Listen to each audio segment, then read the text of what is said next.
Hey, I wanted to show you some really pretty things, at least I think they're pretty, in my office.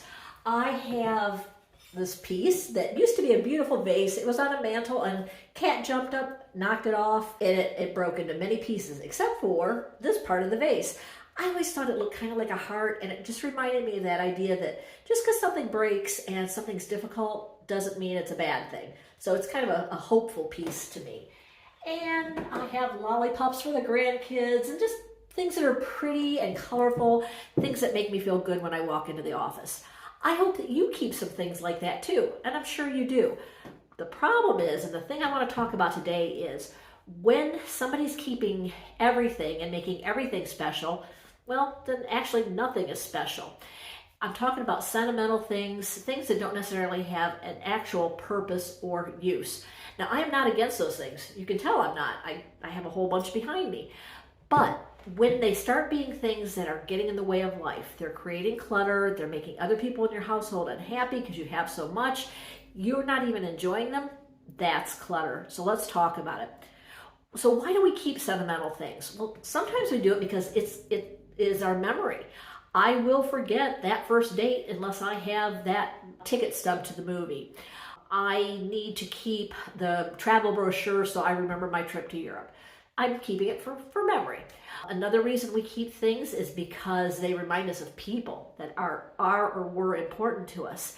And I might have kept something, a handbag that my grandma used because I really loved grandma and I miss her and I want to keep that.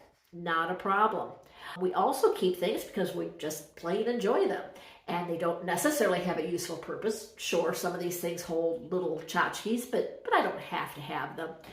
Nothing wrong with that. But like I said, when it becomes clutter, let's talk about it. So when it comes to the idea that something is your memory, that's fine. Keep the ticket stub. But I don't have to keep the shoestring that broke on that date, and the bubblegum wrapper from the gum I chewed, and the ticket stub, and you get the idea, all the things. Keep 1, 2, or I would say at most 3 things that represent something. You're still going to remember the date. It's still going to feel good. You don't have to have all the things. How about honoring people? Well, once again, the most important thing to remember is that handbag, it's not grandma. No thing is the same as a person. So if I decide that moths got to the handbag, I can throw that away in good conscience. I am not throwing grandma away. I am throwing a thing that she had. I still have her memory. I can keep other things that she has or had, but I don't have to keep every piece of paper that she wrote on. In fact, when I do that, it becomes noise in my head and I'm not really remembering grandma. I'm just sort of bombarded. Don't do that. Keep only things that were actually special to her or really truly remind you of her, and keep a limited number of those things. Can you go beyond 3 things? Absolutely. Should you be in the dozens? Probably not. You might be keeping too many. And what about those things that we keep just because we like them? Great, fantastic. It's a way to express your uniqueness, your creativity, love of color, love of things being monochrome. Doesn't matter. But the problem is, if I had these things stacked so I couldn't even see what was behind the second and third things, it's too much. I'm not enjoying them. If I'm keeping my things in boxes and the boxes are a dusty mess and I don't actually even remember where the box for a certain thing is, so that thing is out of my mind, I am not enjoying it. Let's be honest. I might enjoy it if and when I ever pull that box out, but you know how often that is happening. Let's not do that. Let's be more like a museum who curates collections. A museum decides, okay, this is the story that we're going to tell. So if you have an American history museum, they're not keeping European history pieces. They've decided they're keeping just this. They don't keep everything that gets donated to them. They take the best of the best and they pass things on to other museums, other places. They don't even keep all their things all the time. Sure, King Tut collection, they're keeping that one together forever, I'm sure. But other collections get broken up, sent on to other places, rotated, not kept all the time.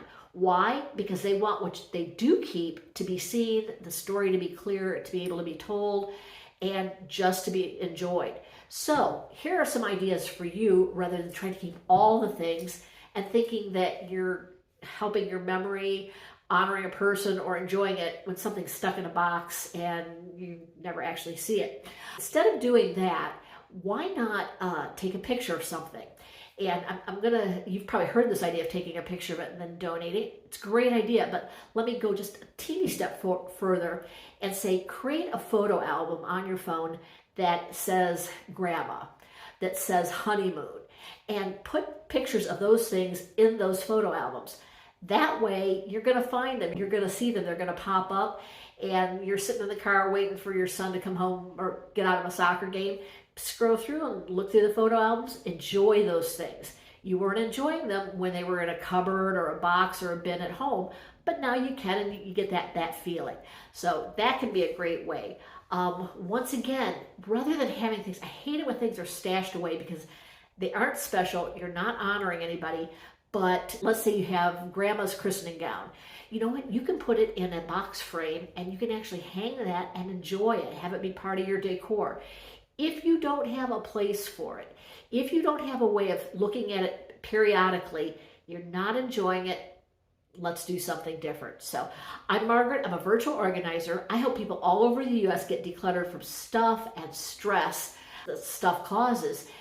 If you're struggling to figure out which of your stuff is special, how do you tell the story? What do you do with the things that you're not keeping?